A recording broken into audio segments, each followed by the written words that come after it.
ایک جنگل میں ایک نازک پری سارا رہتی تھی۔ اس کے پیر صبح کی شبنم کی طرح چمکتے تھے اور اس کا لباس چاندنی سے بنا ہوا لگتا تھا۔ سارا پری جنگل کے تمام مخلوقات کی پسندیدہ تھی۔ ایک پیاری سی صبح سارا پری پھولوں کے درمیان اڑتی پھر رہی تھی تو اسے قریب کی جھاڑیوں سے ایک ہلکی سی چیخ سنائی دی۔ تجسس سے اس نے آواز کی پیروی کی اور جلدی ایک چھوٹے چوہے کو دیکھا جو کانٹوں میں پھنسا ہوا تھا۔ اس کی آنکھیں خوف اور درد سے بھری ہوئی تھیں۔ اوہ بیچارہ! پری نے نرمی سے قریب ہو کر کہا، میں تمہاری مدد کرتی ہوں۔ چوہے کا نام وسکرس تھا۔ اس نے امید بھری آنکھوں سے پری کی طرف دیکھا۔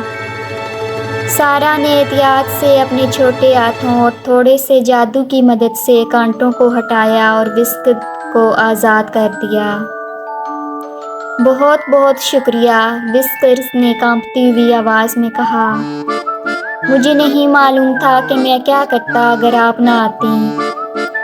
پری نے گرمجوشی سے مسکرا کر کہا، یہ تو کوئی بات نہیں، کیا ہوا تھا؟ وسکر نے ایک آہ بھری۔ میں اپنے خاندان کے لیے کھانا تلاش کر رہا تھا جب میں ان کانٹوں میں پھنس گیا۔ میرا گھر یہاں سے زیادہ دور نہیں ہے لیکن میں وہاں جانے سے ڈرتا ہوں کیونکہ ایک باز یہاں شکار کر رہا ہے۔ پری کا دل چھوٹے چوہے کے لیے بھر آیا۔ اب تم محفوظ ہو۔ میں تمہیں کھانا تلاش کرنے اور باز سے محفوظ رکھنے میں مدد کروں گی۔ شکر گزار اور مطمئن وسکرس نے پری کی بات سے اتفاق کیا۔ سارا پری اور وسکرس ساتھ چل پڑے۔ پری زمین کے تھوڑا اوپر اڑتی ہوئی اور چوہا اس کے ساتھ دوڑتا ہوا۔ انہوں نے جنگل کے ان حصوں کا سفر کیا جہاں باز کم ہی آتا تھا۔ پری نے اسے بیج، بیر اور گری دار میوے جمع کرنے میں اس کی مدد کی تاکہ وہ گھر والوں کے لیے لے جا سکے۔ مل کر کام کرتے ان کے درمیان دوستی گہری ہو گئی۔ پری وسکرس کی بہادری اور اپنے خاندان کے لیے اس کی محبت کے لیے بہت حیران ہوئی جبکہ وسکرس سارا پری کی مہربانی اور جادو پر حیران تھا۔ ایک دن جب وسکرس کے بل کی طرف واپس جا رہے تھے انہیں باز کی خوفناک چیخ سنائی دی۔ خوفناک باز نیچے اترا، اس کی تیز نظریں وسکرس پر جمی ہوئی تھیں۔ پری نے تیزی سے عمل کیا، اس نے ایک روشنی کی چمک پیدا کی جس سے باز عارضی طور پر اندھا ہو گیا۔ دوڑو وسکرس، اس نے چیخ کر کہا۔ وسکرس قریب کے بل کی طرف دوڑا۔ اتنے میں باز نے جلدی اپنی بینائی واپس حاصل کی اور دوبارہ ان کی طرف بڑھا۔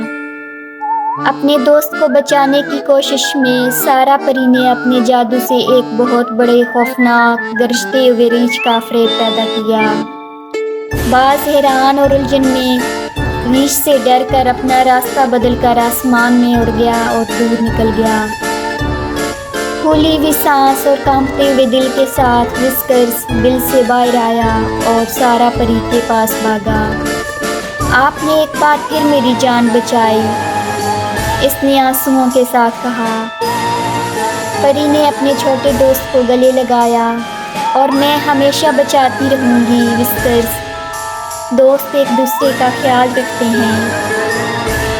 اس دن کے بعد باز کبھی دوبارہ اس حصے میں واپس نہیں آیا، اس جادوئی ریچھ سے خوفزدہ ہو کر جس نے اسے بھگا دیا تھا۔ پری وسکرس سے ملنے آتی رہی اور ساتھ میں وہ دونوں جنگل میں گھومتے، ان کا رشتہ اور بھی مضبوط ہو گیا۔ جنگل میں پری اور چوہے کی دوستی مشہور ہو گئی۔